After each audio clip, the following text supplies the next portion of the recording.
पाठ 2 एकता की मूर्ति statue of unity. पाठ प्रवेश। विभिन्न मुद्राओं में खड़ी या बैठी महापुरुषों की मूर्तियों का अवलोकन करना किसी किताब को समग्रतः आत्मसात करने से कम नहीं होता। इन मूर्तियों का मौन स्वरूप मुखर से भी प्रखर होता है। स्टैच्यू ऑफ यूनिटी इसका साक्षात प्रमाण है। इसकी ऊंचाई चाहे जितनी भी ऊंची है, सरदार पटेल के व्यक्तित्व के सामने बौनी नजर आती है।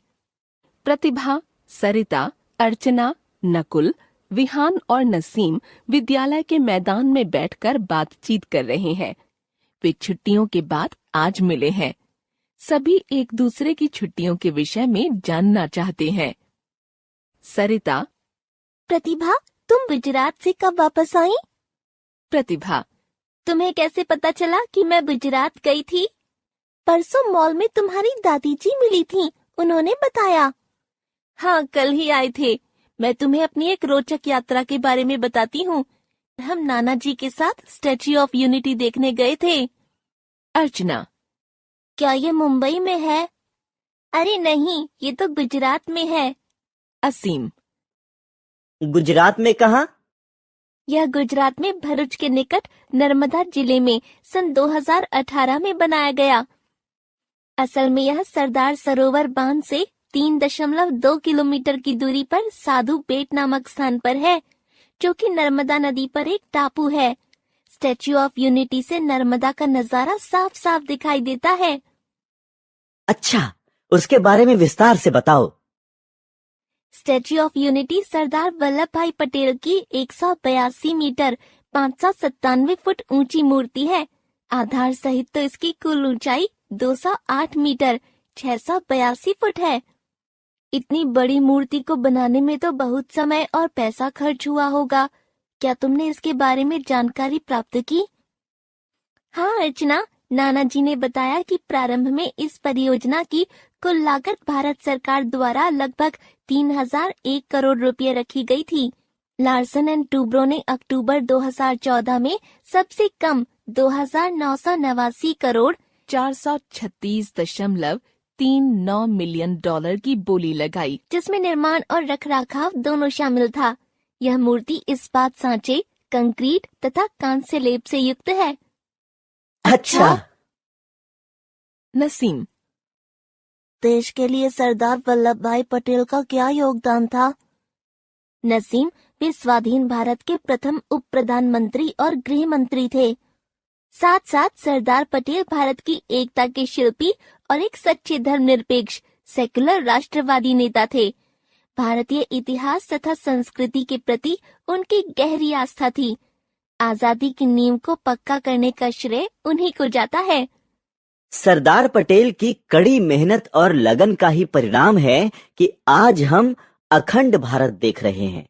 उन्होंने छोटे छोटे राज्यों को जोड़ने का महान कार्य किया।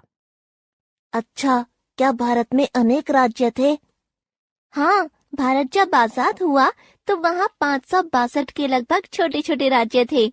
सरदार पटेल ने कड़ी मेहनत और कठोर नीति से उन्हें जोड़ा।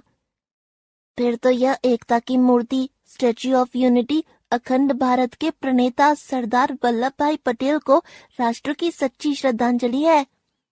बिल्कुल। एक और खास बात यह है कि इस स्मारक का शिलान्यास 31 अक्टूबर 2013 को सरदार पटेल के 138वें जन्म दिवस पर गुजरात के मुख्यमंत्री नरेंद्र मोदी ने किया और बाद में स्टैच्यू ऑफ यूनिटी का अनावरण भी नरेंद्र मोदी यानी तत्कालीन प्रधानमंत्री के हाथों से 18 अक्टूबर 2018 को हुआ। 1 नवंबर 2018 से लोगों के लिए इसे खोल दिया गया। अरे वाह, अजीब इत्तेफाक है। देखने में मूर्ति कैसी लगती है? भव्य मूर्ति है नसीम। इस मूर्ति पर कांस्य लेप किया गया है। इतनी ऊंची मूर्ति तक पहुंचने के लिए लिफ्ट तो लगी होगी ना? सब हंसते हैं। हाँ, मूर्ति की 3 मंजिलें हैं।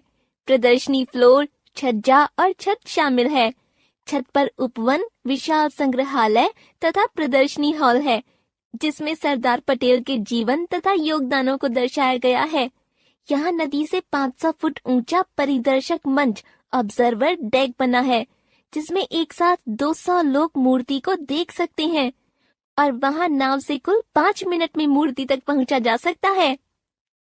अर्चना गूगल से खोज करने के बाद यहाँ एक आधुनिक पब्लिक प्लाजा बताया गया है, जिससे नर्मदा नदी तथा मूर्ति देखी जा सकती है। इसमें खान पान स्टॉल, उपहार की दुकानें और अन्य सुविधाएं शामिल हैं। प्रत्येक सोमवार को रखरखाव के लिए स्टैच्यू ऑफ यूनिटी स्मारक बंद रहता है। अगली बार जब हम भारत जाएंगे तो जरूर स्टैच्यू ऑफ यूनिटी देखने जाएंगे।